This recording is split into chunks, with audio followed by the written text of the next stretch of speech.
एक छोटी सी शांत गांव में एक छोटी सी बिल्ली रहती थी जिसका नाम चिंकी था। वह एक दिन सोचती है कि क्यों नहीं जंगल में चल के मछलियाँ पकड़ी जाए, और वह यह सोचकर जंगल की ओर चलने लगती है। और कुछ दूर चलने के बाद वह जंगल में पहुंचती है और वहां वह इधर उधर घूमती है। तभी उसे नदी दिखाई पड़ता है। वह नदी के किनारे चली आती है और मछली देखती है। वह खुश हो जाती है। उसकी उत्साह की कोई ठिकाना नहीं रहता है। अरे इतनी नज़दीक मछलियाँ हैं। उसकी आँखों में उत्साह आ जाता है। तभी वह मछली पकड़ने के लिए बढ़ता है तो इतने में ही मगरमच्छ आ जाता है। वह उसे देख के डर जाती है। उसके लंबे लंबे दांत होते हैं और लंबी पूँछ होती है। बिल्ली घबराकर पूछती है, मुझे यहाँ मछलियाँ पकड़नी है।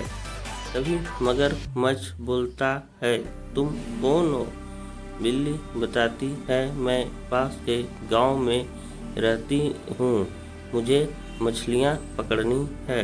तभी मगरमच्छ कहता है, नहीं नहीं, यह मेरा इलाका है, इन मछलियों पे मेरा राज है। यह सुन बिल्ली घबरा जाती है।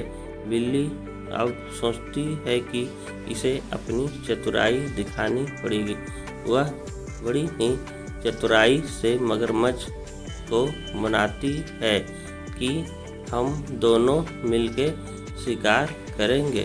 तुम बड़े हो, तुम मछलियों को डराना और मैं उन्हें पकड़ लूँगी।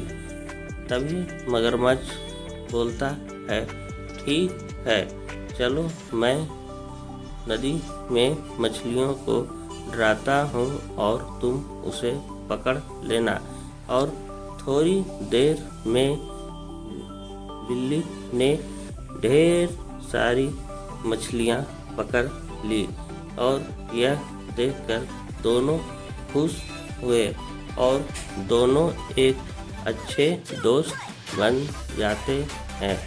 दोनों नदी में मिलकर ढेर सारी मछलियाँ पकड़ती है और इधर उधर घूमते हैं और दोनों में गहरी दोस्ती हो जाती है और दोनों एक दूसरे के साथ अब रहने लगे। तभी बिल्ली कहती है, अब बहुत देर हो चुकी है, मुझे घर चलना चाहिए। और मगरमच्छ बोलता है, ठीक है, अब तुम घर जाओ। और दोनों की इस तरह दोस्ती हो जाती है और बिल्ली वहाँ से अपने घर की ओर चल देती है।